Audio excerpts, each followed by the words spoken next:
You're listening to Single Payer Radio, a project of Kentuckians for Single Payer Healthcare.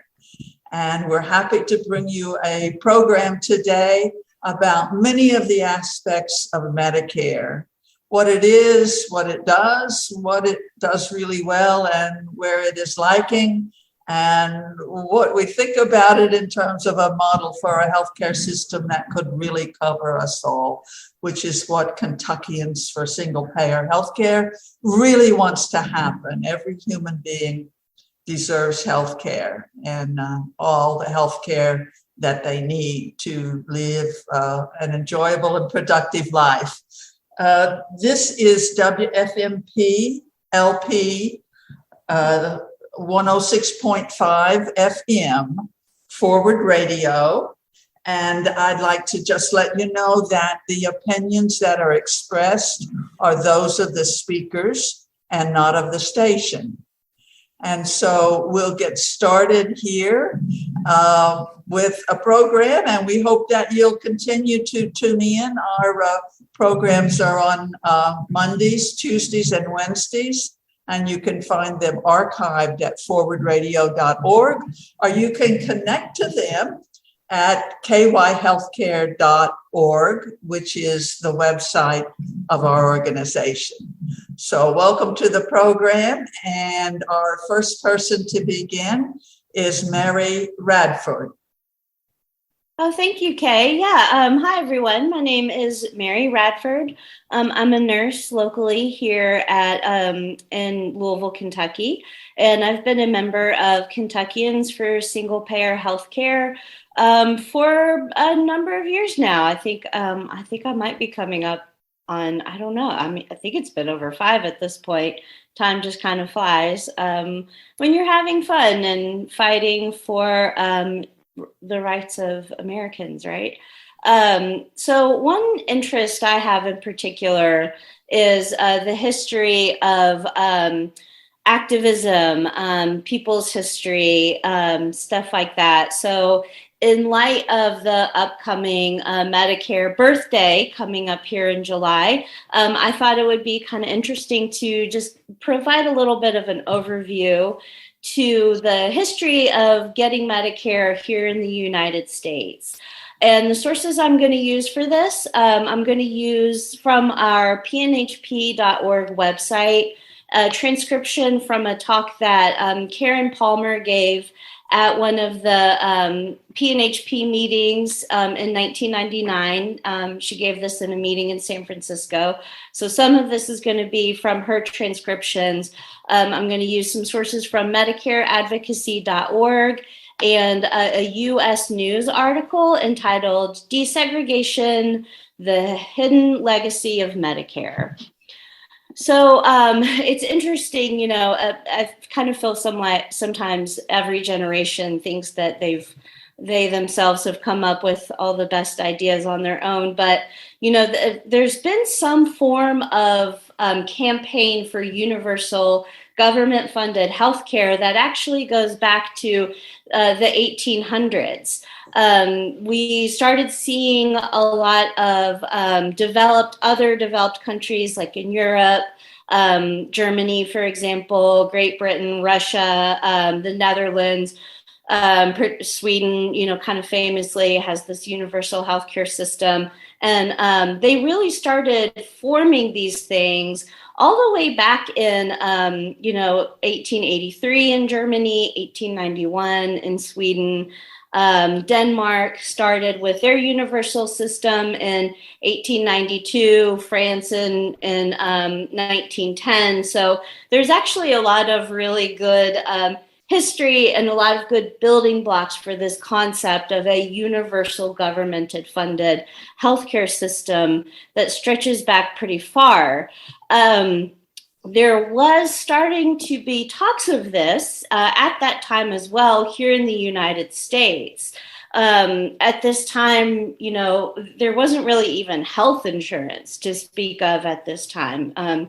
People got sick and didn't necessarily have insurance, particularly, if you weren't like a wealthy person, if you were working class or poor and you got sick, I mean, you really didn't have any options. There was no plan to make a federal system for healthcare. It was really left up to the states, and just that disenfranchised or fractured kind of healthcare systems that varied from state to state, which didn't work really well. So around the turn of the century, there was a lot, what's known as like the progressive era. So when Theodore Roosevelt was president, there was more turns to the thoughts about having improved social conditions for the working class. And this, had some push and pull to it. It had its supporters, but it also had its dissenters. Largely because, a lot of people at this time, there was a lot of labor unions. There was more socialist parties that were growing and campaigning in the United States. And, in the US, there's always been some anxiety around, anything involving socialism or even kind of looking like socialism. So it got pretty fraught. There was a lot of disagreements and a lot of back and forth. But in 1906, the American Association of Labor Legislation that was formed finally got to hold a campaign for health insurance. So this is kind of where we're finally starting to get this ball rolling for having at least some type of health insurance, healthcare for working class and poor people. Interestingly, and unfortunately, some of the detractors from this system was the American Medical Association. There was a lot of anxiety from a lot of different doctors in the US about, what's this going to do to their payments, and I think it goes back to a lot of that kind of anxiety about socialism and government overreach and oversight, stuff like that. Excuse me. So over those years, and I won't go into too much detail about this, but over the years there was, more committees being put into place, argued about, amongst the government and amongst industry, and particularly surrounding fights for labor, things like that, specifically during, the Great Depression and those kinds of fights as well. So I'm going to skip ahead a little bit to when we really actually saw Medicare go into effect in excuse me. The Medicare Act of 1964.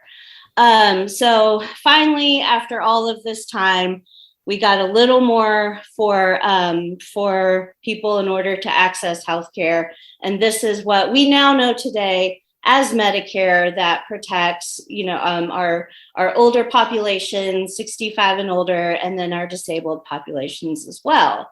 And I think what's really interesting that's been shared with me by Kay that people don't talk about a lot or isn't as well known is that the enaction of or the initiation of Medicare was actually a really important, had an important social impact on the civil rights movement, which was signed into law in 1964. Because at this point now, these hospitals that were receiving Medicare dollars starting in 1965 would find themselves in violation of the Civil Rights Act of 1964 if they were continuing to practice segregation within their hospitals. Because the 1964 Civil Rights Act states, quote, no person in the United States shall, on grounds of race, color, or national origin, be excluded from participation in, be denied the benefits of, or be subjugated to discrimination under any program or activity receiving federal financial assistance. So basically that's saying like, hey, hospitals, you want this government money, you have to make sure you're not discriminating from any patients that need to come and receive care. So in order to certify whether or not hospitals were violating the Civil Rights Act, the Department of Health, Education, and Welfare was charged to see if hospitals were who were collecting Medicare dollars were sufficiently integrating or not. And this is a really interesting piece of our civil rights history, I think, because it doesn't get a lot of fanfare. You know, even at the time, like this was not very heavily reported on in the press. People didn't really know about this on a large scale, like we did, you know, integrating public restrooms, water fountains, restaurants, things like that. And the reason for this is that the Health and Education Welfare Secretary, John Gardner, for whatever reason, I couldn't really figure it out, he didn't want to create a lot of press about this. He wanted to keep it kind of quiet. But he also recognized that this was going to be a really enormous task of getting all of these hospitals to integrate. And also his staff was pretty small. I think there was only about 5 people who were like actually tasked and being paid to do this work of integrating the entire healthcare system of the United States.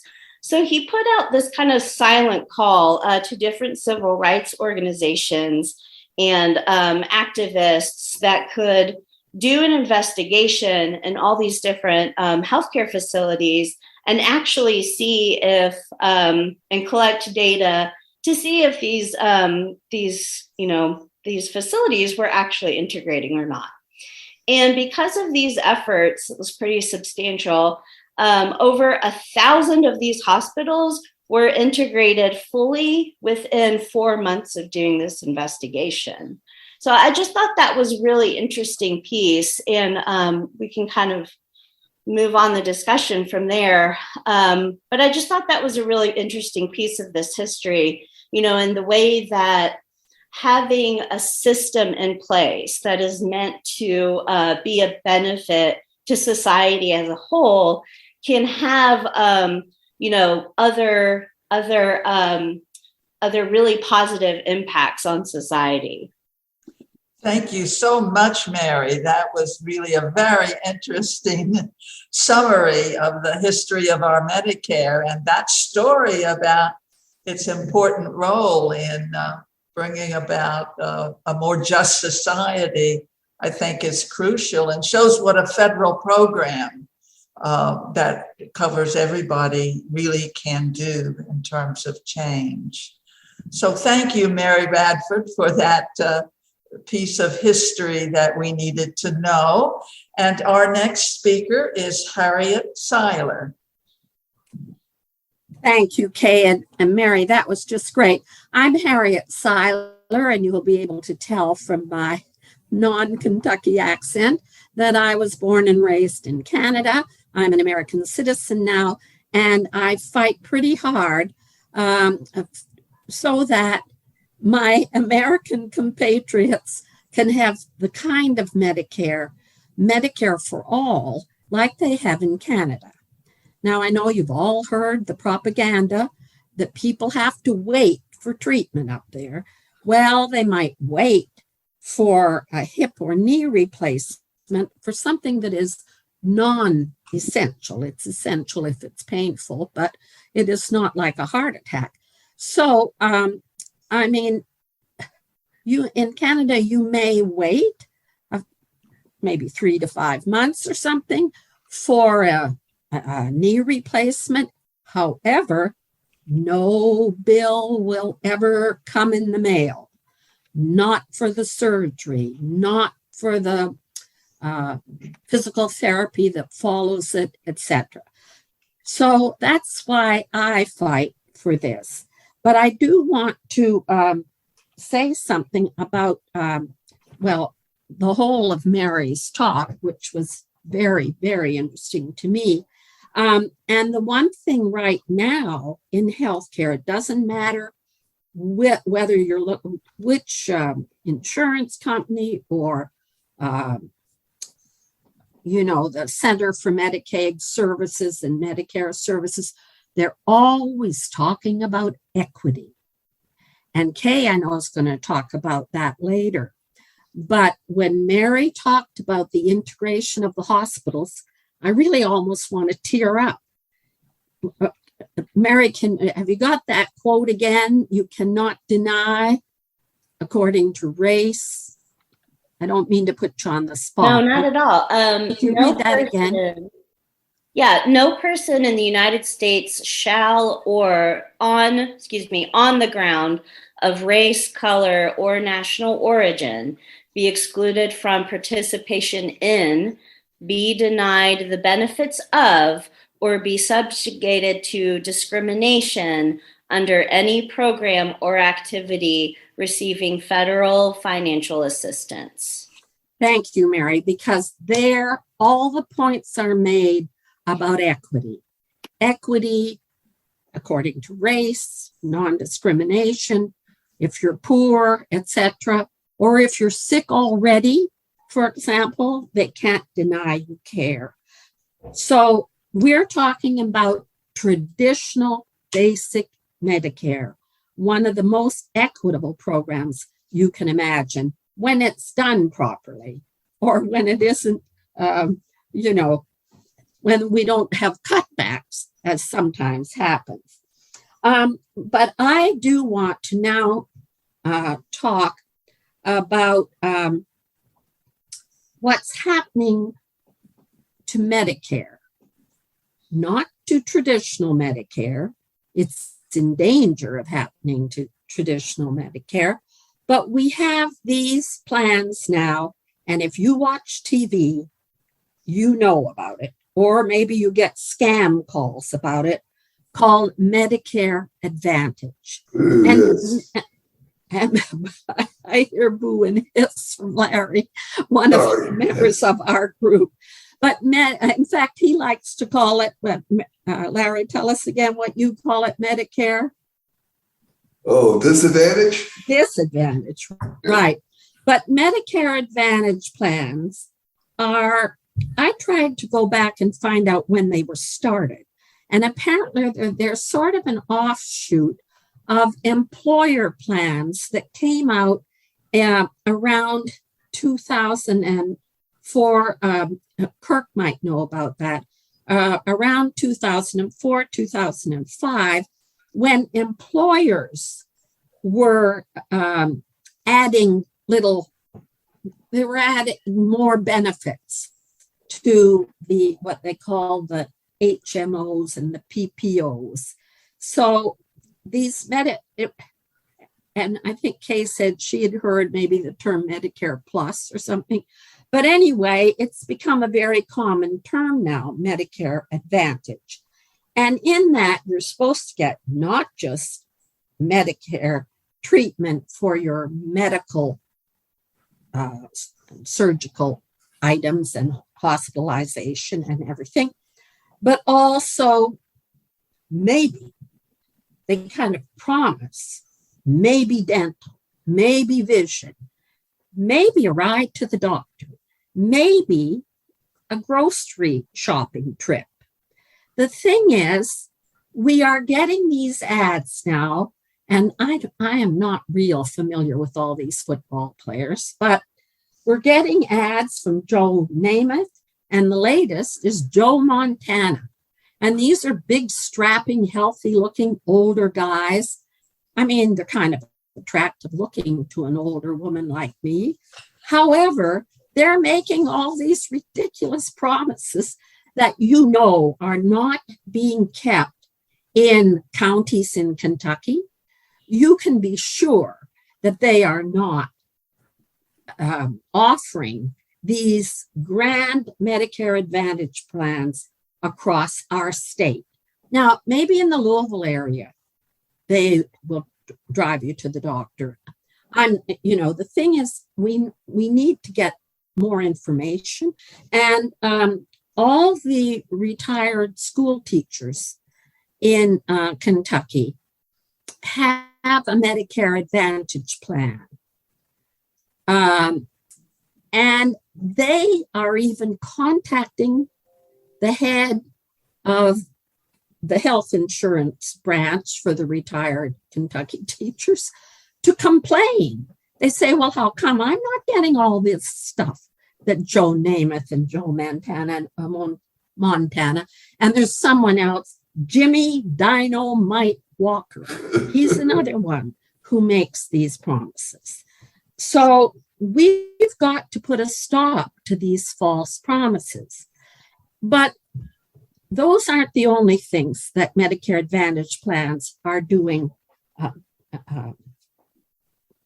are perpetrating on the public, crimes against the public. They are also guilty in many states. They've been accused of fraud. They have been accused of something called upcoding. They tell the government, this patient is really sicker than they really are. And so we need more money for that patient. Instead of giving us, $500 for that patient really has some kind of heart ailment, and you've got to give us more money. And they take that money from the Medicare Trust Fund, and that fund covers all of Medicare, and that is funded by the taxpayers. So taxpayers are being ripped off by these companies, and they are insurers, the big insurers, Humana, Cigna, United Health, I've forgotten the names of some of them, Anthem, etc. And they are, they're robbing the public purse. And we must put a stop to it. People don't realize. Now, I'm sure I'm babbling on as usual, but I just want you all to know that the promises, and I mean, when you get a scam call and they're promising you a deal on Medicare Advantage, just hang up and say, I believe in traditional Medicare, and taxpayers should not be robbed by these big insurers. The ultimate was this morning's news, and today is July the 15th. United Healthcare just declared profits of over $5 billion for the last quarter, whatever you call it, Q2 or something. Now, and then a few hours later, they decided they were going to take the cap off insulin, the copay off insulin. Oh. Well, just as of today, it was tweeted that United Healthcare is going to take I think it's copay, don't quote me on that, but you can find it on Twitter, off insulin. And I'm sure they did it because their face looked so terribly dirty after black and dirty, from this profit, their latest profits. And they're making the profits by signing people up to Medicare Advantage. And people are eager to sign up. They think they're getting a great deal. And it might be a great deal until you get really sick. You get cancer when you turn 70 or something. And all of a sudden, you know what? United Healthcare or the Medicare Advantage insurer might not be there for you. I think it's time for me to stop and move on. Kay, you tell us where to go next. Thank you so much, Harriet, for that explanation of what's happening with Medicare Advantage, which is the privatized part of Medicare.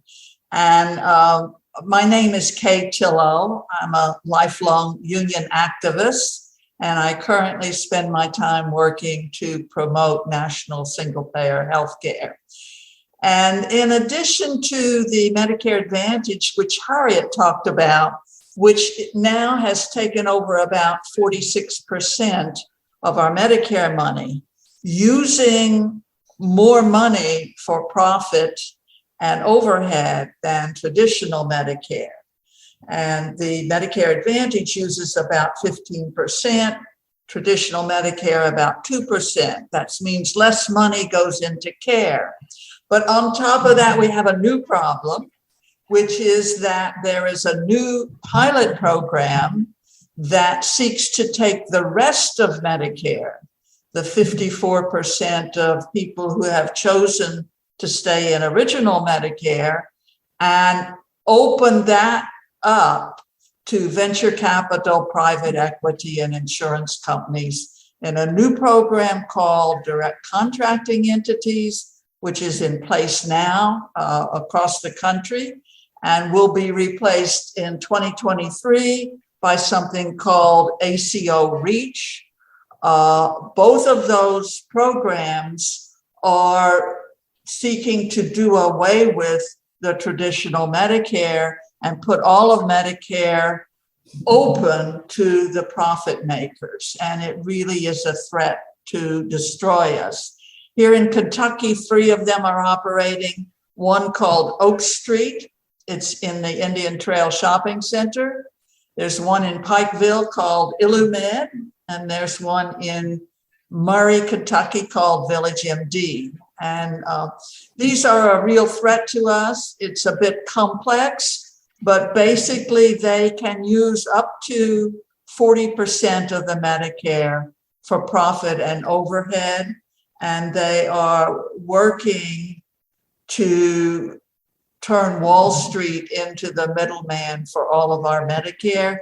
They are a threat to the program that we love, that covers our seniors, and that we hope to turn into a program that will cover all of our people. So I would encourage everyone to go to kyhealthcare.org and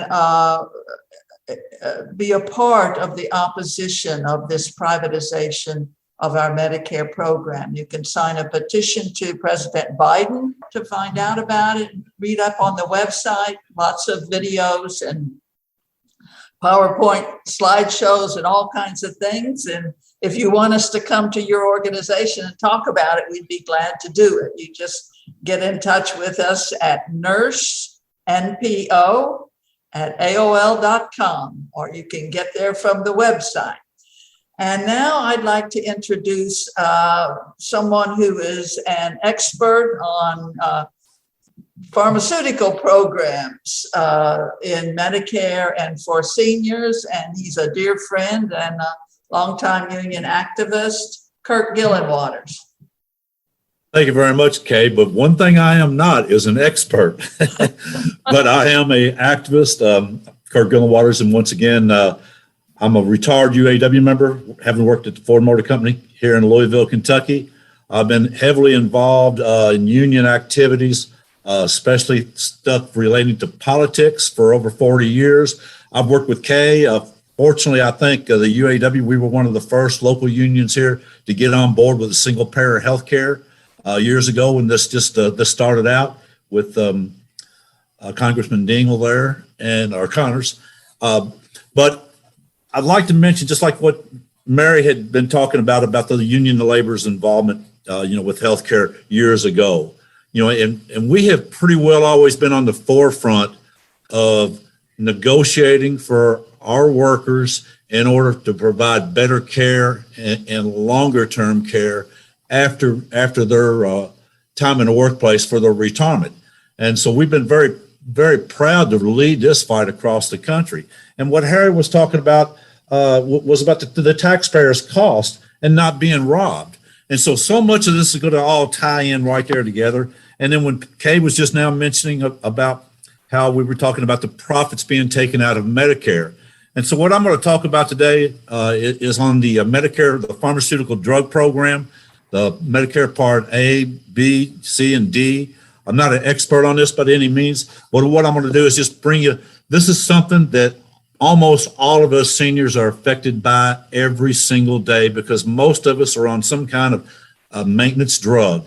And by that, that's a drug that we take almost primarily every single day. And so we live with this in order to try to maintain a good quality of life at this age. And so we're affected by the cost involved. And that's where we're at. I mean, Americans pay the highest prices for prescription drugs in the world.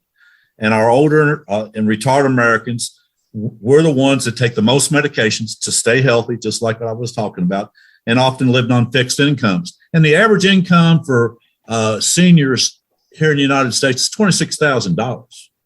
So when we think about those of us over 65 trying to maintain a healthy lifestyle, but the cost involved in our drugs, especially when we're on a fixed income. And this is how, with the inflation rates that we've been seeing here this past year, the out of control, that has affected also our cost of drugs right there. And so many Americans, as a matter of fact, 25%, 1 out of 4 Americans across the country right now that are seniors, they are deciding each day whether either to skip a dose of drugs or to cut them in half, or to literally just not fill a prescription because of cost right there. And so this gets us into what's been going on this last year of trying to bring the attention to the need to act today on lowering the price of prescription drugs. And this is what I really want to emphasize right here. We've had 2 bills this past year that's addressed this issue. One of them was HR 5376. And what that bill did back in November 2021, it would allow the Department of Health and Human Services to negotiate for lower drug prices for people covered under Medicare and private insurances.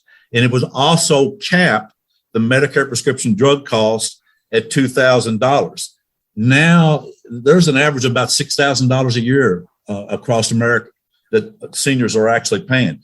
This bill would also cap the insulin cost at $35 a month. That passed out once again back in November. We just in March, we had the HR 6833.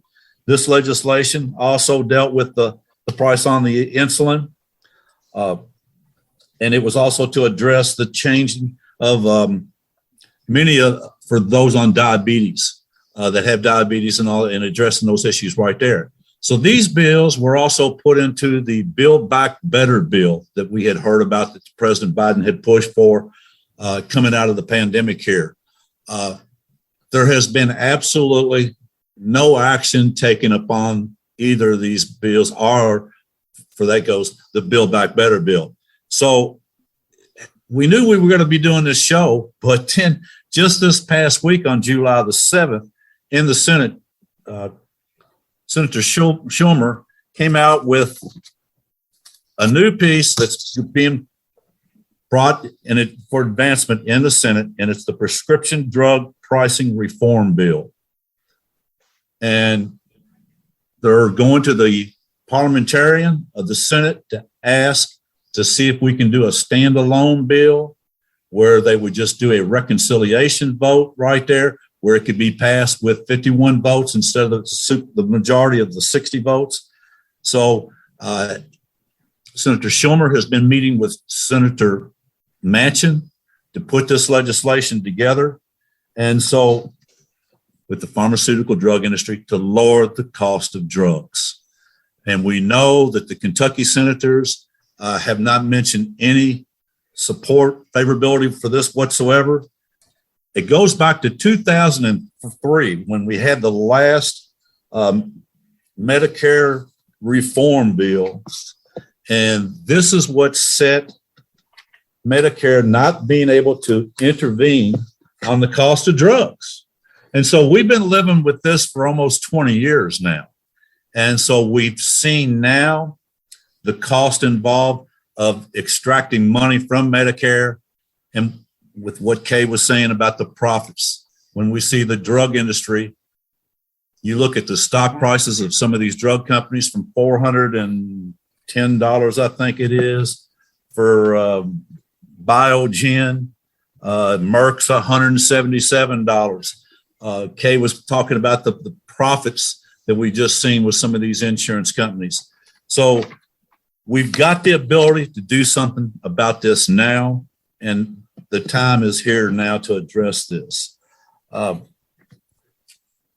whole aspect that the government hasn't been able to negotiate for Medicare to allow those costs of lower drugs. But let's think about what the government is allowed to negotiate for. They're allowed to negotiate for airplanes, for military weapons, for Yeah. the computers, the pens, the papers, everything that this government provides for the services of this country. We're allowed to negotiate except for one thing, and that's for the cost of prescription drugs. So there's so much information out here that pertains to what these costs are. And part of it, if we can refer back to being able to do this bill, and I've looked at this bill, it's 190 pages. And so I've gotten through, I think, 123 pages so far. And I've asked for some other information on this. But what they would do to try to maximize what the low cost price of a drug would be. But here's one of the hitches upon what this program would be. And the only means that we can do to force the companies to negotiate with us is either by levying a tax on them, which is in this bill, or a fine and penalty. And for falsely giving information to the Medicare Center for Medicare Services and for the Secretary for the Health, if you gave any false information, you could have a fine up to $100 million on doing the cost of the drug over what the inflation rate was, because as of January the 1st, we just seen all the Medicare drugs. They basically went up at 5 and 6% almost across the board. There was some that actually went up to as high as 16% right then. So this would be part of the formula for this prescription drug pricing reform bill. And it's scary because we still know with the way the bill was written that it still provides protection for them to, on a competitive basis, to try. And that's the difference between having drugs. And I love this term that they used, the monopoly drugs. Oh, right. We all know what a monopoly is. We all know what the Sherman Antitrust Act is. But then once again, what took place in 2003 on that Medicare bill then has allowed the industry to literally to monopolize prescriptions to us. And the most important thing when we see, I know so many people doesn't like to take a generic drug, but for the life of me, usually that generic drug is the same thing. They've just run out on the protection part of the patent on this.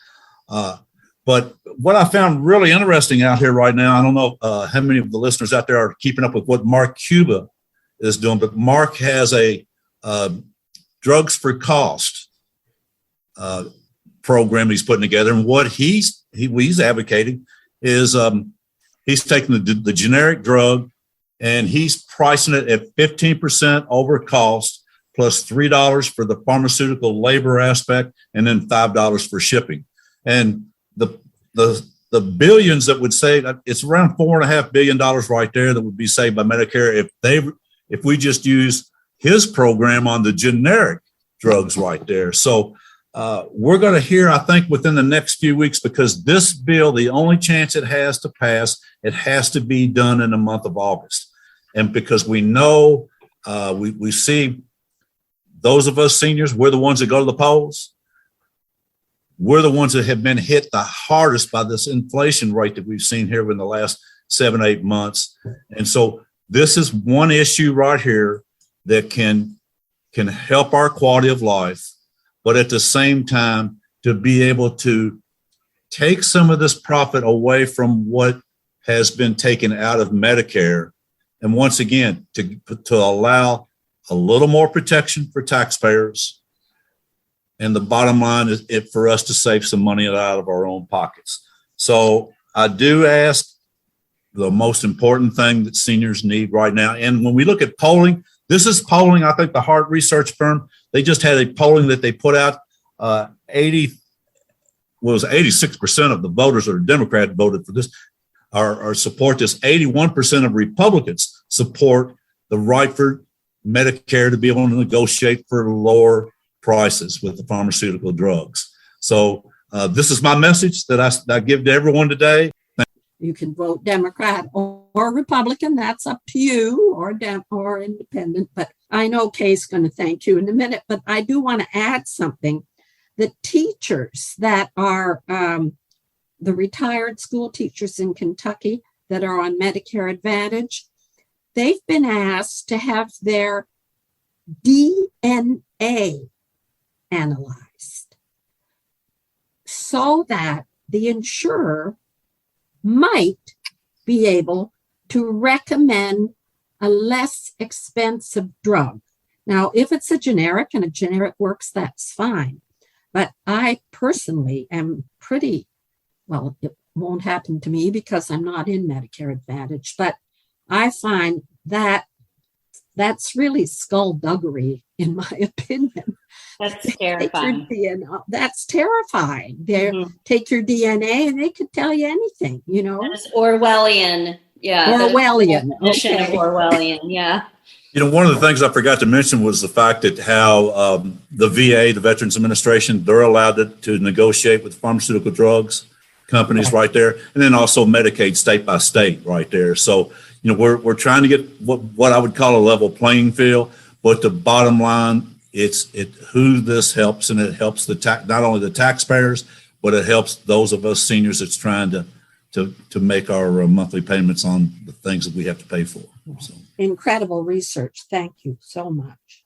Thank you for that, Kirk, and everybody should do what he asks. And prescription drug pricing reform. Yeah, and this should be a standalone bill as long as the parliamentarian of the Senate declares that we can do this on reconciliation, because the only means that we have to get this passed is with the 51 votes.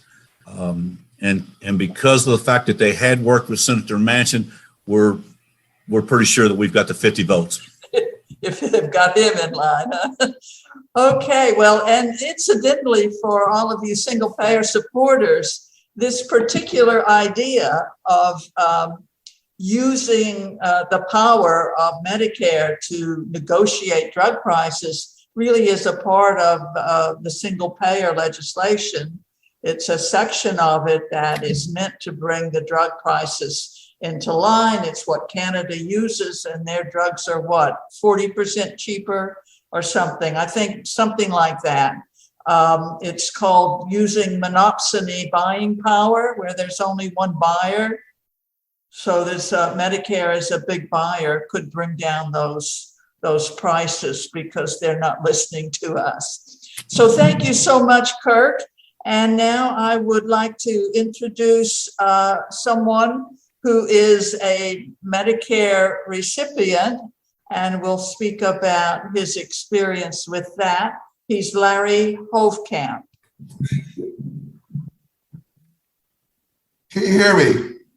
Yes. I have problems with the sound. Can Sounds you hear me? good. Sounds good. Okay.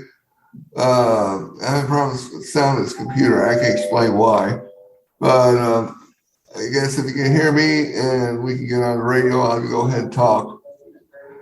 I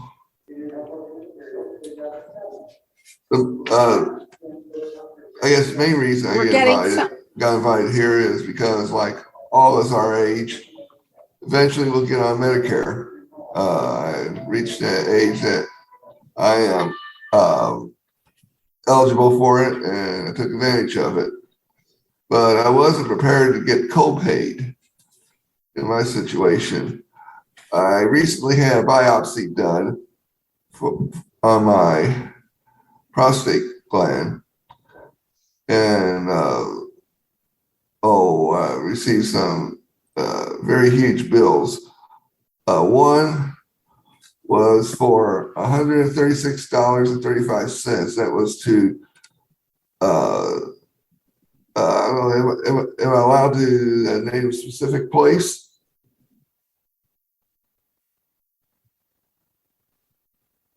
Hello?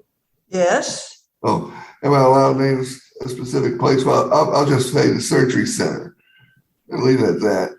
I paid $136.30 for my appointment on April 11th of this year. And then I received another bill. This is from the urologist. It was for $366.04. Now, there were credits to it, but then the rest were, of course, co-payments, extra charges. And even with the credits, as I mentioned, my bill was $366.04. So that was nearly $500 in bills to pay. Fortunately, I could pay them. I have retirement income, so I can survive. But imagine many people who are in much worse circumstances than me. So that's my situation as a typical rank and file Medicare recipient. The other thing that astounded me was the price of a drug that urologist prescribed or had wanted me to take. It was for Rebetrix, one of these really fangled named pharmaceuticals. And I went to Kroger Pharmacy to ask about, paying, thinking that would be like all the other prescriptions I have.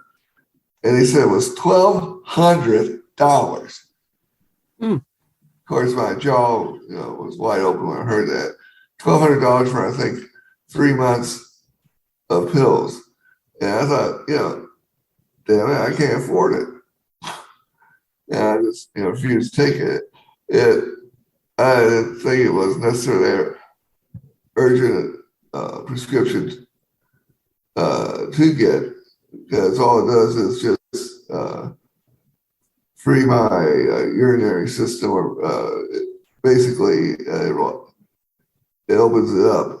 That was the purpose of the drug, but still $1,200 for something that probably was manufactured for a lot less. Yeah, Larry. Yeah, I just had serious problems with that. So I could pay for the bills, but this thing that the credits only go so far, and the rest I have to pay for is like undermines the very purpose of Medicare. Right. Well, that's Larry. That's like what you pay for your Medicare taxes all your life. Then you can expect that you will get free health care. Well, that doesn't seem to be the case anymore. I think we're all getting cheated, and this is just one example. Hey, Larry, if I could, can you hear me? Yeah, hey, Larry, if I could, for Medicaid patients or for recipients, they sometimes get coupons at the pharmacies and stuff to help pay for those drugs. But there's what they call the anti-kickback statute within the Social Security Act. And what this does, if you're on Medicare Parts B or D, you cannot use any of those coupons for a discount. So see, once again, there's another built-in mechanism that the pharmaceutical drug industry has put in there to hurt people of low income situations right there, where normally you would be able to qualify to be able to get a coupon from the manufacturer of those drugs like that. But this is a very little known thing that they've got inside there for their protection that was within the Social Security Act. Yeah, and Larry raises an extremely important point, and that is that even though our Medicare is the best program we have, it's public, it virtually covers everyone once you get to age 65, and so it's inclusive, and it spends only 2% on overhead, but it has many problems, and one of them is that there are co-payments, there are premiums, there are monthly things that people must pay. There are deductibles. Its drug program is not a Medicare-like program. It's a privatized program that does not really adequately cover our drugs at all. People fall in the donut hole, which only in this country does that happen, that you can fall in a donut hole, meaning that you have to pay full cost for your drugs. And so it must be improved. We in the single payer movement are persuaded that we must not just expand Medicare to cover everyone, but we have to improve Medicare to end those out-of-pocket costs that are not covering drugs, to add drugs and dental and eyeglasses and long-term care and all of the things that we need. So you're listening to Single Payer Radio, brought to you by Kentuckians for Single Payer Healthcare. We're happy to have you with us, and we would encourage you to find out more about these issues. The group of people with you today are activists within that movement who spend a big portion of their lives trying to fight to build a country in which we have healthcare for everyone. Would anyone like to get in the last few words? Well, I always do, and that is, I think we have 2 minutes left or so in our time on We Love Forward Radio. But we're coming up on Medicare's anniversary. Help me, Kay, is it 57 years? I think so, 57 years old. Okay, and there will be a march in Washington on Saturday, July the 29th, I think 30th. it is. 30th. Is it on the Saturday? And the Medicare for All March. And if you can be there, great. But if you can't be there, you might want to go to, I think we have it on our website as well, M for All, and you could donate to them if you like. And of course, you can donate to Kentuckians for Single Payer, and you can donate to Forward Radio as well. All of them, all those things. All of the above are good causes, and Kirk has something. Yeah, Harriet was talking about the TV ads and all that we've seen out there in Medicare, B's and C's. But the pharmaceutical drug industry in 2020, they spent $4.58 billion in TV ads, and there was another $2 billion exactly on other ads. So when you look at the cost of them doing business, and I'm not a doctor, I can't write myself a prescription, and nobody else here can write themselves a prescription. But this is the money that they're spending to try to get us to go to the doctor, just to say, maybe this is something we need. Well, I think people do see they see drugs advertised on TV, and they go to their doctor and say, "Can't I have that?" Mary. Yeah, I just wanted to say, as we're kind of wrapping up, I know I talked a lot about kind of where we started, where we've been, and where we're going now. And I really want to drive home the fact that, making improvements to our nation's health doesn't mean we stop. Just because we're maybe a little better off than we were in the 1800s doesn't mean that, we don't keep fighting until everyone in this country has the medical care that they need, free at the point of service. Absolutely, that's what we need, because we are the only wealthy country in the world that does not cover everyone.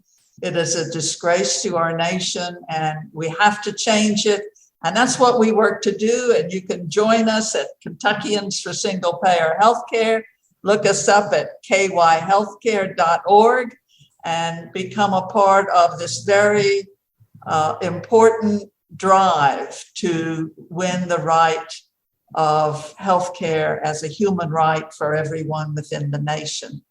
So we thank you for being with us today. We urge you to join Single Payer Radio 3 times a week, Monday, Tuesdays, and Wednesdays. You can go to forwardradio.org to listen live, or you can get it as an archived program. And this is WFMP LP 106.5 FN in Louisville, Kentucky. Thank you for joining us. Thank you. Great show, everyone. If listeners would like to learn more about the role that civil rights activists played in the passage of the Medicare program, it's a terrific book. It's called The Power to Heal: Civil Rights, Medicare, and the Struggle to Transform America's Healthcare System. David Barton Smith. Terrific book. I'm sure our public library has it. There's also a documentary based on the book. It's called The Power to Heal. And Larry Hovkamp, I really appreciate you sharing your story. It's an example that only here in America, as patients are struggling with serious illnesses, the profiteers are right there with them with their hands out, gouging us as they're making record profits. Over 100 million of us carry medical debt. It's 41% of adults here in the good old USA. So you can learn about getting involved with a group and resisting some of this nonsense. You can go to the website. There's information there, kyhealthcare.org. Kay and Harriet do a great job of keeping the Facebook and Twitter accounts up. And the group has been meeting by Zoom since COVID started. If you would like to attend a meeting over Zoom, Kay would be very happy to send you an invitation. Kay's email address is nursenpo@aol.com, nursenpo@aol.com. Again, if you're interested, Kay would be willing to answer any questions that you have. So I hope everybody has a good week. For Single Payer Radio, I'm Mark McKinley. Thanks for listening.